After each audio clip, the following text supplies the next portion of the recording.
podría ser esquematizarlo de forma alguna.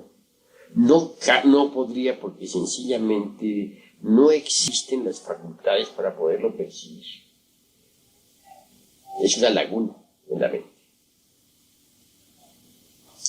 Voy a decirles otra cosa, otra laguna, para que vean ustedes. Estoy hablando de fenómenos que se suceden a nuestro alrededor y que no son perceptibles. Otro fenómeno. Si ustedes entran a las iglesias, a veces se encuentran ustedes mujeres ahí, hombres, en fin, de tal o cual forma, tal o cual figura. Muchas veces me encuentro en una beata que está rezando. Y esa beata se ha parecido a alguna santa por ahí, de esas que hay de mármol, palo, lo que sea. Muy similar. Tan similar que asombra. Eso lo puede haber observado una persona que entra a la iglesia. Yo lo he observado. Ver una persona ahí rezando, vestida de pronto con un hábito de la Virgen del Carmen, cosas así, ¿no? Pero muy parecida a una estatua que había ahí en mi iglesia. ¿Qué?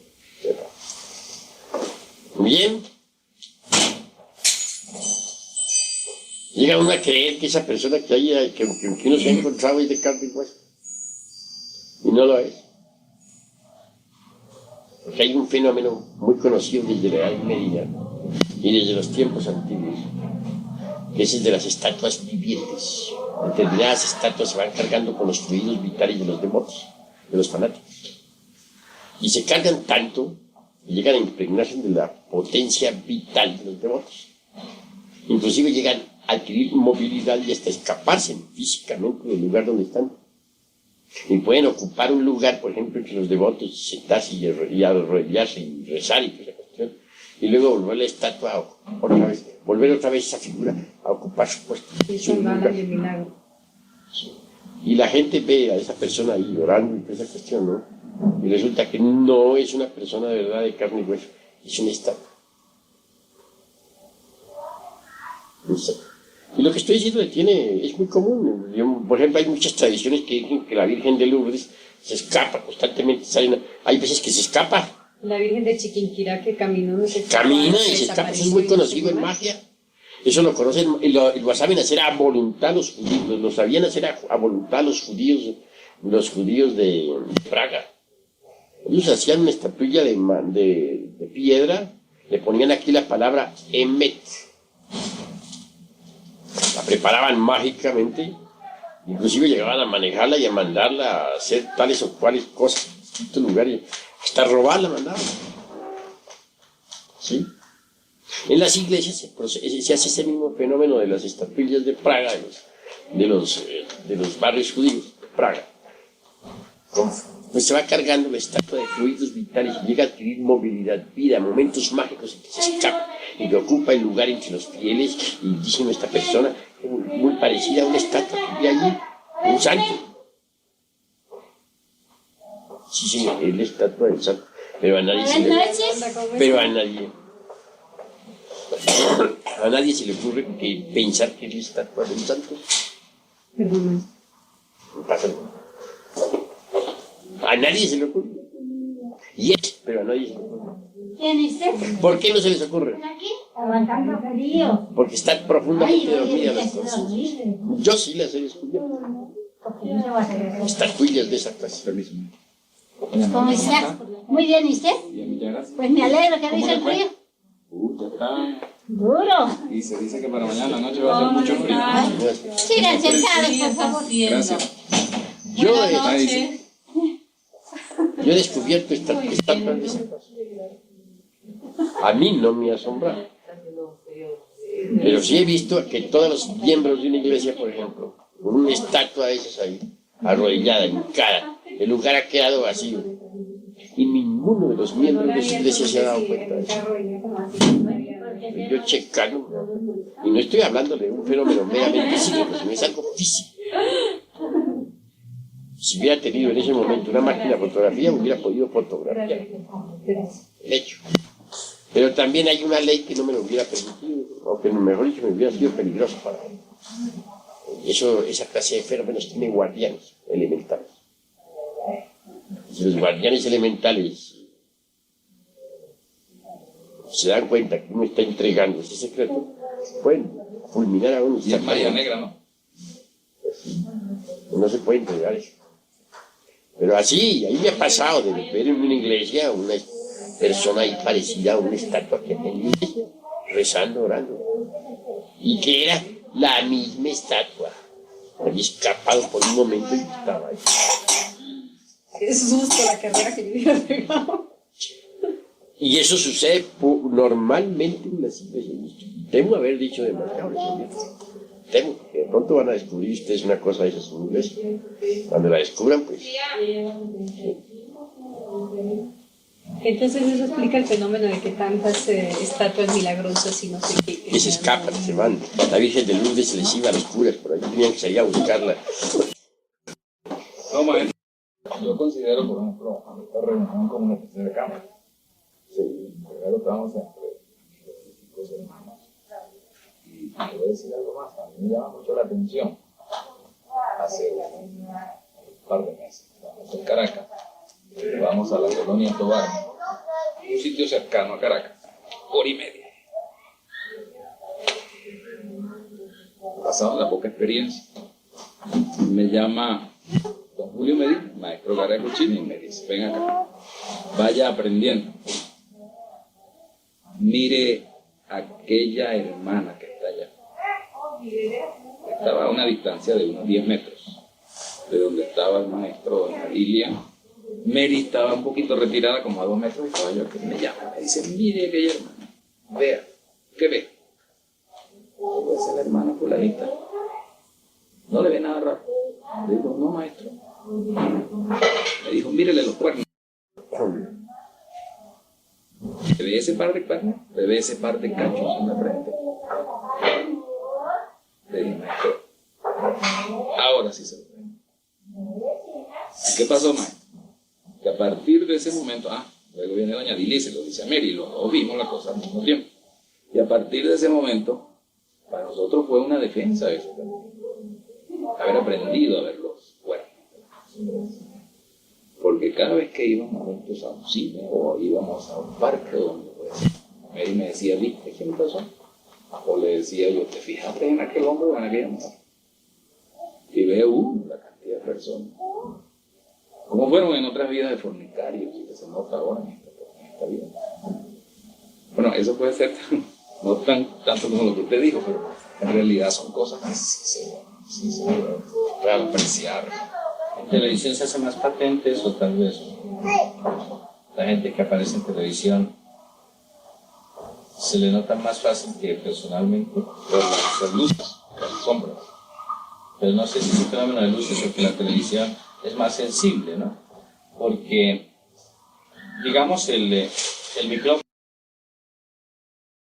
es más sensible que mi oído, porque de pronto hay gente hablando pasito allá en un rincón y esta grabadora lo capta, después de un poquito más de volumen lo capta muy bien y el oído mío no lo captó. De pronto existe algo similar en cuanto a los lentes de la televisión que son más sensibles que el ojo humano. De pronto, ¿habrá algo de eso? O porque son eminentemente objetivos y fríos y uno no es tan objetivo como un aparato mecánico en un momento dado, ¿no? Pero sí hay mucho. Ahora yo les digo a ustedes, ya lo psíquico, bueno, es psíquico, pero ¿qué tal de los fenómenos físicos? Que tan solo es percibido por el ser humano una millonésima parte de los fenómenos físicos que suceden a su alrededor. Necesitamos dos: el del concepto tiempo y el del concepto y el otro, el del fenómeno de las figurillas sagradas, los templos y monasterios. Ahí me sucedió un caso insólito. Resulta que un día esos tantos me visitó en astral una dama adepta. Vino a visitarme a casa, en astral. Y me dice, me puse a platicar con ella sobre asuntos esotéricos. Y por último terminé diciéndole, yo lo que quiero es desencarnarme. Tengo ganas de morir. Así. Respuesta. Ojalá te pudieras morir. Pero ni tú ni yo podemos morir. Me dijo, ¿qué estás diciendo? ¿Cómo? ¿Qué me estás diciendo? Claro, tal como lo oí. ¿En qué año naciste? Mire, yo nací el 6 de marzo del año de 1917. Estaba convencido de que había nacido en Bogotá, en Colombia, en América. Así se lo dije. Pero eso dices tú. Pero ¿no te acuerdas tú que 2 años más tarde, por ahí, 19, ¿no te acuerdas que vivías en el norte de México? ¿No te acuerdas de aquellas letras que yo te debía cuando yo trabajaba en el almacén aquel de Los Ángeles? Que tú viajabas desde el norte de México hasta Los Ángeles a cobrarme esas letras. Me acuerdo. Sí que me acuerdo. No se me olvida. Me he asombrado. Me dice ella, los muchachitos de ayer, que todavía tienen la leche en los labios, se llaman científicos. Me río, pero muchísimo, ¿no? ¿Verdad? Señores, yo mismo me río de eso. ¿Qué van a saber ellos de todos los fenómenos de la vida y de la muerte? Por ejemplo, ¿qué tan errados estarán? ¿Qué tan fascinados estarán con su ciencia esa ultramoderna, no? Es ridícula de por sí. No se paren. ¿Qué piensan ellos? Que ahora ya se vive más bien.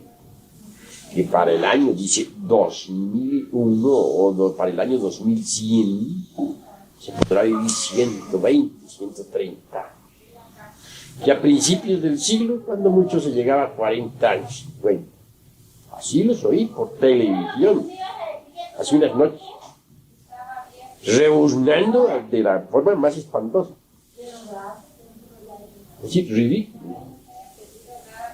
Todos sabemos muy bien que nuestros antepasados vivieron más. Por ejemplo, yo sé de familiares míos que llegaron a edades todos pasaron de 100 años. Y creo que ustedes sabrán que también los antepasados suyos de ustedes tienen que haber habido abuelos que llegaron a edades bastante largas. En la Edad Media se vivía normalmente más tiempo que ahora. Y eso se puede, es fácil computarlo, sencillamente con las estadísticas, sencillamente con las notarías, los archivos viejos. No es difícil, para eso no hay problema, ¿no? A comprobarlo. Que me vengan a decir que se vivía 40 años al principio del siglo, pero que ahora ya se está viviendo alrededor de 80, gracias a los antibióticos y a todas las maravillas de los hombres de ciencia. Pero no es más que una ridiculez. Ahora, desde el punto de vista esotérico, nosotros los iniciados sabemos muy bien que en la Lemuria se vivía normalmente de 12 a 15 siglos. Pero entonces el ser humano estaba gobernado por el principio fulasnitaniano. Es el que gobierna a los hombres. Desafortunadamente, como quiera que fue, dijéramos, introyectado en el organismo humano, el abominable órgano fundartiguado, las cristalizaciones de las malas consecuencias del citado órgano fueron un verdadero desastre. La conciencia quedó englobada o embotellada entre esas malas cristalizaciones. Y, lógicamente, las mismas deterioraron el cuerpo vital, comenzó a cortarse la vida. ¿Y todas las facultades humanas se precipitaron por dijéramos,